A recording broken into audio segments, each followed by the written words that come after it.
Welcome to Truck and Chubby Sports, where we back and are yapping. We ain't never capping, and that's a factin'. So what's happening?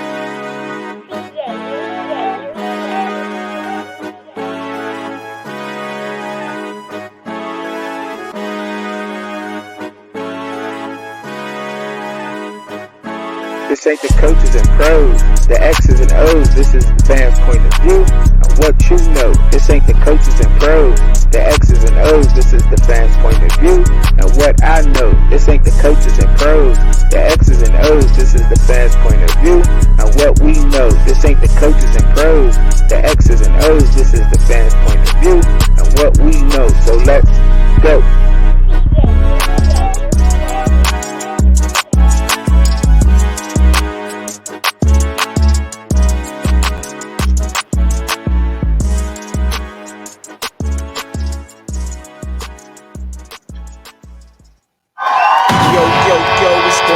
Everybody up out there, man. Hope everybody out there having a wonderful day. Today, January 25th, 2024, on this bright, good old Thursday, man. We got one more day to the end of the week, man. Don't forget to catch my live Saturday, 6:30 p.m. Eastern Standard Time. That is 5:30 for you Central folks. That is 4:30 p.m. for the Mountain Time people, and that is 3:30 p.m. for the Pacific Time people. Up out there, let's go. Now, before I get up into this next video, man, and I start talking here, go ahead, hit that like button for me one time. Subscribe to the channel if you're new here or if you haven't already. And we about to get into this heavy convo, man. I seen a lot of fellow content creators out there, making videos about Colorado, because I follow a lot of people, and they drop a lot of Colorado content, and they were talking about the NCAA violations that winter. Now we know everything that Coach Prime does is going to be magnified regardless, because who he is, the way he sets it up, and having your own media company and at the school, right? Correct. So with that being said,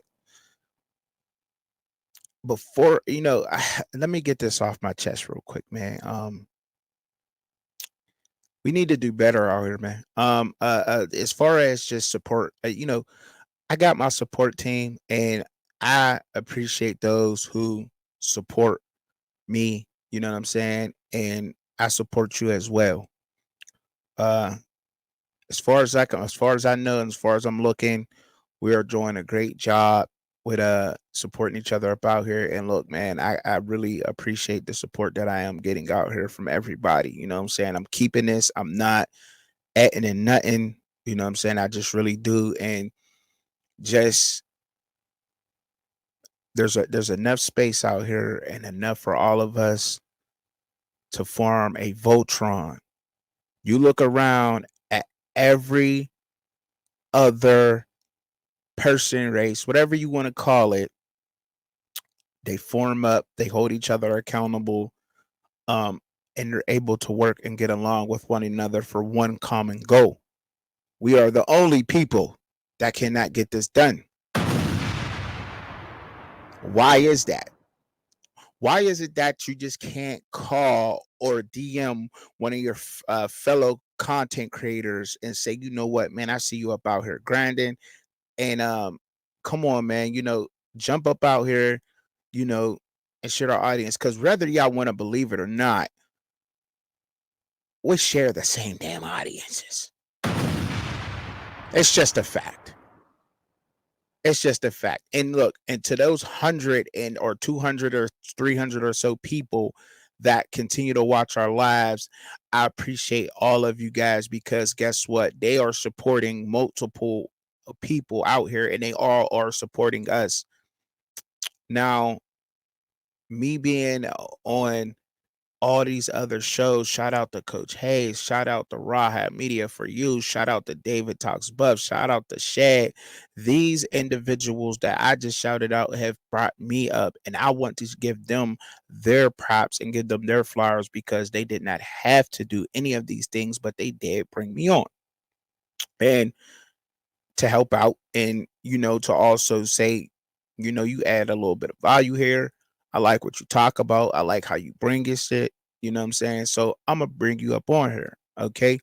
And I appreciate y'all, man. And I want to give them a round of applause for that, for real, man, because not everybody does that. Not everybody does that. You know what I'm saying? And it's just a simple communication, come together, form some kind of Voltron, and take off. Take off, man.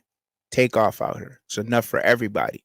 It's enough for everybody. You don't have to cross over somebody, stab somebody in the back. You know what I'm saying? That's why I'm noticing now that I have enough. I have a handful. Don't need no more. I don't need no more. Got spot. You know what I mean? I got 4. I just named 4 people that brought me on. You know what I'm saying? Include myself, right? That's a handful. Got one more. Got a thumb. That's it for me. And but I do support everybody that I possibly can out here because I know how much work goes into this. It may seem easy to the outsiders, but I know how much work goes into this. Now that I'm done with this whole little rant or whatever you want to call it, I'm gonna leave it at that. I'm gonna move on. Now, with the NCAA violations, right? Me and Shad, shout out to you again, bro. We had a very interesting conversation about college contracts, NIL deals and contracts and everything else. He had very valid points and he made me look at this in a whole different kind of light. But that's what conversations and debates are for, to understand each other better, to come out on the other end having a understanding of each other with minimum to no violence. Don't care about the entertainment value in that, but we were able to agree to disagree, learn from each other, and come out of there looking at things in a different perspective, in a different light. I love that. Period. Period. Period, man. All right. Now, look, these at the NCAA, man, and I said that to mention about how when the NCAA is involved with this, they're involved. They can dictate what these colleges are doing as far as these violations go. These universities and colleges, schools, whatever, all the same, right? They are doing their own. You know what I'm saying? They're telling on themselves. They're telling on themselves. Coach Prime and that staff reported themselves with these violations because they didn't want to wait until the NCAA comes in, affects their time, their recruiting, and everything else. This takes away from the development of your teams. The practice time is so much that is affected from them throwing violations at teams that we don't know. Now, look, this has happened to other universities around the NCAA. It has happened to them. However, we know that, like I said at the beginning of the video, everything that Coach Prime does is amplified on a bigger stage. It just is. So now this has happened all over. All over schools has been getting like this. That is because there is a committee of people out there who want to dictate what happens at your universities that don't do half of the work that y'all do to keep your universities running, to budget your money and whatever else. The deals that come in there, the NIL deals, they can't control none of that. That's why they didn't want collegiate players to get paid in the first place, because they cannot control that aspect of your school or university. That is exactly why they didn't want to do that. That's why. And that's why there was a whole slew of people out there who say, oh, no, let's keep it this way, because they were vested in these universities in school. They have some kind of ties there with their bread, because it is a gold mine when you got a collegiate level all-star that's probably going pro at whatever sport it is. Okay, you got guys that play baseball amazing at the college level. You got guys who play hockey amazing at the college level. You got guys who play football at amazing, basketball. All these sports are very, very lucrative, especially at the college level, because you don't spend like okay, yes, travel expenses, so forth and so on, but they are banking money off of the what's the two most lucrative sports in college. We know they're football and basketball. Those are the two most lucrative ones, right? And you got companies like Nike and Jordan and Adidas and all these, you know what I mean? Do jerseys and so forth and so on. And there's always that uncle there that wants to dictate who gets the deals from what school can do this. You got to report to them and tell them how much money you're making from Nike, or how much money you're making from Jordan, or etc. You know what I mean? This is what I'm saying about the contracts. And this is like, I know it's not, look, it's going to be down the road, but if they get in there and be involved with that, and if schools, like how Chad was saying yesterday, if these schools do not get out there, the same thing I said also, we both agreed on this. We both did.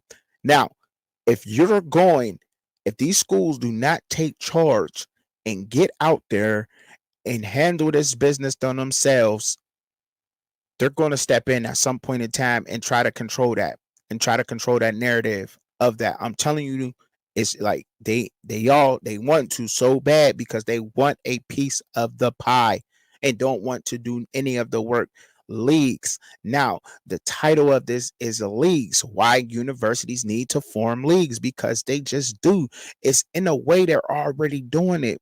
You're already doing it in a way. You know what I'm saying? In a way, y'all already doing it. There's what?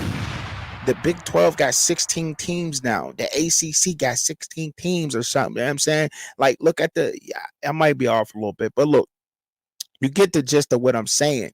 You got the Big Ten expanding, the perfect teams out for out west, four west teams that got strong fan bases. The whole Big Ten got a strong, every conference. You know what I'm saying? These conferences I'm about to name. That's why I gave them Power Five, I believe, right? The Big 12, strong fan bases down there, right? They love their universities. The SEC, big fan bases, love their universities. The Big Ten, big fan bases, love their universities. The ACC, big fan bases, love their universities. This is what I'm saying. They cannot control those four conferences right there alone can form a league or form their own leagues. Period. They got the money there. We talking the best in basketball, we talking the best in football, and we are talking the best in basketball and the best in hockey.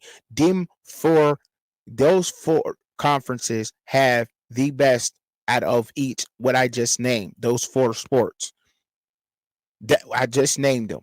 And that's is what they want a piece of, to take away from, to just to ruin these things. They don't get all they want to look at is, oh, it's a violation. Is it trying to set the pace of how the school is moving and improving? It sometimes hinders the universities from moving forward, because now they got to deal with the NCAA. So now these commissioners should get together and try to form this, because you know you making the bread, you know you making the money to do it. Television deals, you know what I'm saying? The television deals these conferences got, the players that y'all getting now, the players are scattered around now. You know what I'm saying? You form a league, man. Form a league. Get up out of that. It's We sitting here thinking that to the public, oh, the transfer portals ruin college football. To the older guys, and I get it. I get it. The older guys been around when, you know what I mean, when I was a jit, y'all was here, y'all seen everything going on. The transfer portals change. No, what's changing college sports in general is the league that it's under. That's what's changing it. They put in so much stipulations in the first place that it's hurting. Because could you like and I want to talk to the older crowd for a minute. Could you imagine every player at the collegiate level, if they were able to earn a living in college alone, how well off they would have been, how taken care of they could have been. These universities made so millions, billions of dollars off the backs of collegiate semi-professional athletes for years. For years. Enough money to take care of their grandchildren's grandchildren. Their bloodline is good for hundreds of years if it's done right, because they have made billions of dollars off the back of semi-professional athletes all over the collegiate world for years, decades.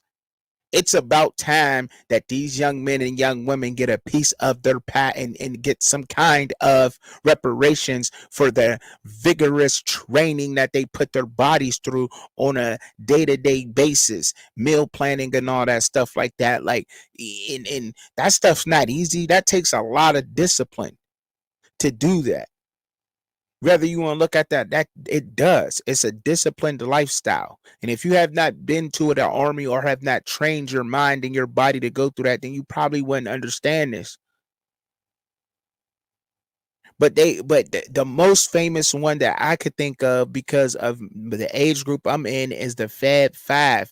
When first time I watched that documentary, they literally started a trend in the public's eye. Literally, when that was viral. That was what they did, was considered viral. I mean, but you're changing the whole perspective of black socks. Michael Jordan bought the black shoes out in basketball. You know what I'm saying? Like, they started a trend that has never died in basketball ever. It is still here to this day. And they couldn't eat. They was eating ramen noodles. I don't care if they had money on the side. Yeah, they had money on the side. But if the NCAA would have found out that the Fab Five had money in their pocket and was getting a little bit of change, and they deserved it all because their jerseys are sold out, but you gotta eat ramen noodles and you can't report to your school that you making money. There's another big case of this that right now, up to date, Destroying. He has his own YouTube channel. He couldn't have his YouTube channel. He had to choose between the sport that he loves, the game that he loves to play, and he's so passionate about it, in his YouTube channel, because he couldn't have it in school. He couldn't make money off of his name, image, and likeness in college. And it really, and his channel, if I'm not mistaken, and y'all could correct me in the comments, was not all football comment. It was just his day-to-day life at college.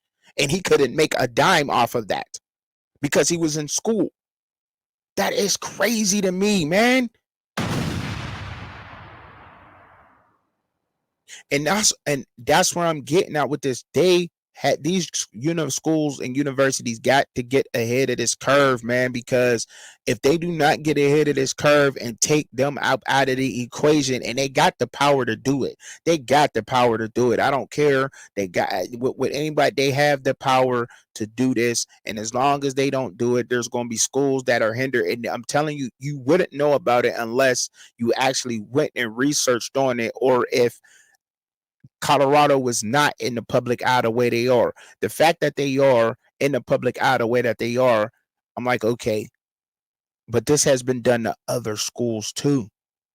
And these schools don't have the publicity that Colorado has. So their kids has been hindered also. And it's affecting the development and the players, everything that's going on. The transfer rules, got to sit out a whole year and not play the sport that you love, so you lose this. They don't lose nothing, and they just sit around. They sit around and say somebody who lost 4 games gets an MVP. They sit around and say a school that went undefeated, regardless if they was going to get pounded or not, you go undefeated and win your school championship, you can't go to the college football playoffs. That's they just sit around and make these decisions and eat off of the backs of every single university. You talking about pimping on the highest level? Ain't that's pimping right there? They pimping, big pimping, straight up. What are we talking about? And I know I'm going on a little bit of a rant here, but it's been done to so many people. The smartest person that I have seen do this was back then Ohio State had his thing. He got caught, of course, because they're gonna watch him like a hawk. But who didn't they catch? They didn't catch Johnny Manziel. And I'm telling you, he did it right. He did it right. I ain't gonna handle none of this. My dog gonna handle this. He did it right. I don't care who wanna say what Johnny Manziel did illegal. He did what he had to do. Period, point blank. No, he probably didn't get caught because he got advantages that other people don't have in this world, but still, he did it right. He did his job. He did what he had to do, man. He trying to make his own living. He's a young man. He's becoming into a man in his young manhood, and he was like, "I'm getting paper off this." This school just made $1 billion off of me alone, my name, image, and likeness this year, and I ain't seen a cent of it, and I can't even get a cent of it, and they don't even send bonuses. It's not even like they send a bonus, like, okay, all right, well, okay, we'll give Johnny a bonus of this. Jersey selling out. He was the hottest thing smoking when he was down there at Texas A&M. The hottest thing smoking. You know what I'm saying? Didn't really study for the NFL or whatever. They would start him because of everything that he had going on. He was running his own business already. He didn't need no NFL check. He didn't. He was balling, but he already had it. He already had it. He didn't need that NFL check for real.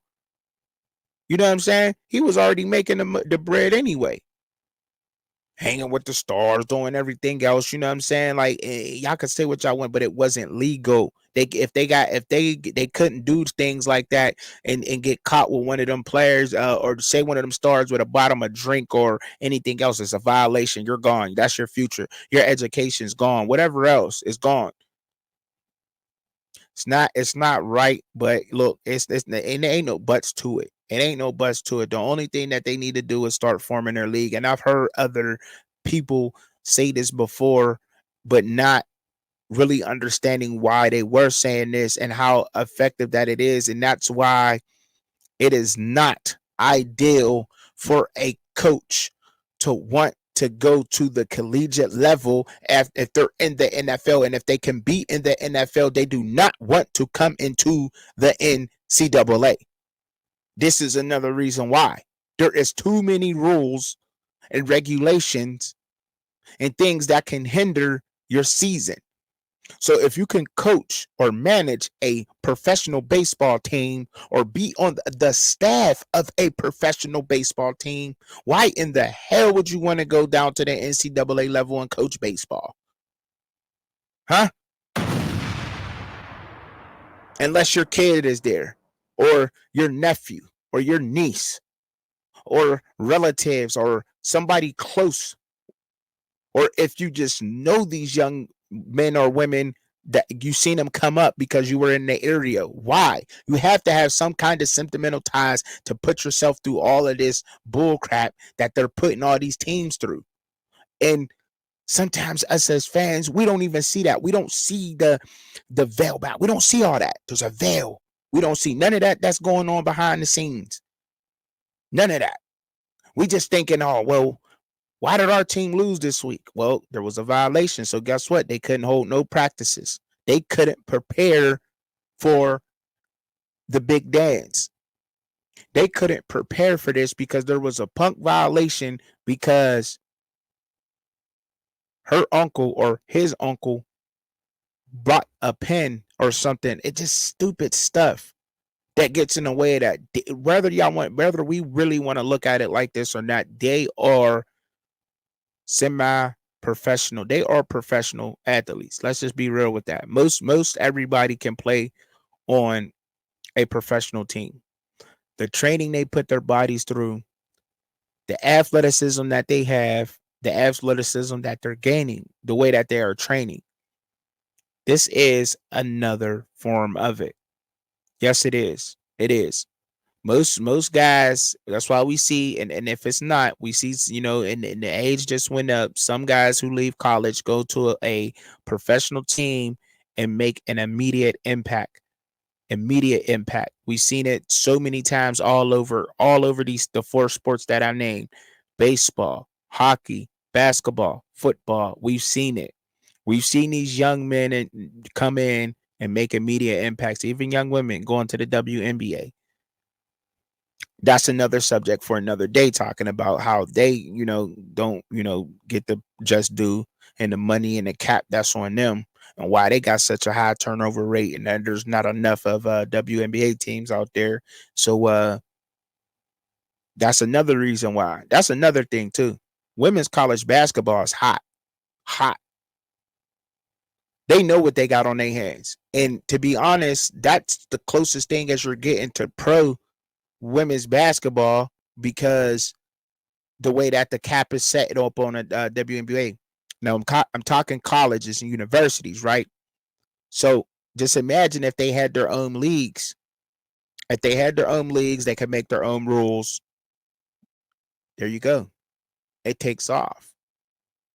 It takes off. So it's totally different. Your own rules, and there's no cap on what you can make or whatever else, or what team can't have this or what team can't have that. That don't make sense to me. It don't make sense. Caps was put in place so that like cities like Las Vegas don't get all the stars coming there, because they can pay everybody what, high wages, right? Because that's damn near they printing money out there, all them damn casinos. You feel what I'm saying? So that's why that stuff was put in place. But I just want to know what everybody thinks down below, man, in the comments. Let me know what you think down in the comments. I'm done on my rant about why universities need to get ahead of this whole curve of NIL, um, transfer portal, everything that's going on with the violations, and just really just form their own leagues. Form your own leagues. This is not old school anymore. They have made billions of dollars off the backs of everybody. Of everybody. Not only do you gotta pay to go to a university if you don't got a scholarship. Think about all the, like, if you don't got a scholarship, you gotta pay. You're paying to go there. If you don't have some kind of academics or athletic scholarship, you're paying. So you gotta pay. And then on top of it, if your school is good in one of those sad sports, the money is coming. The money's there. The money is there. Billions of dollars is being generated off college football every single year.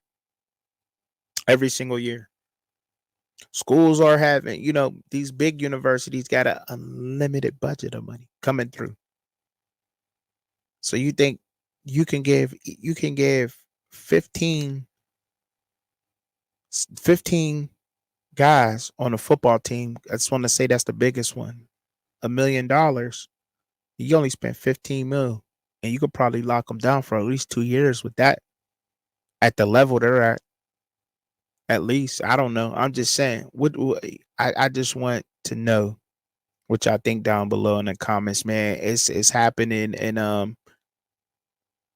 do want to say one more time just to remind everybody that they, the NCAA needs to put out, and they just need to just take over their own. Schools and universities need to take over their own and not let them get involved.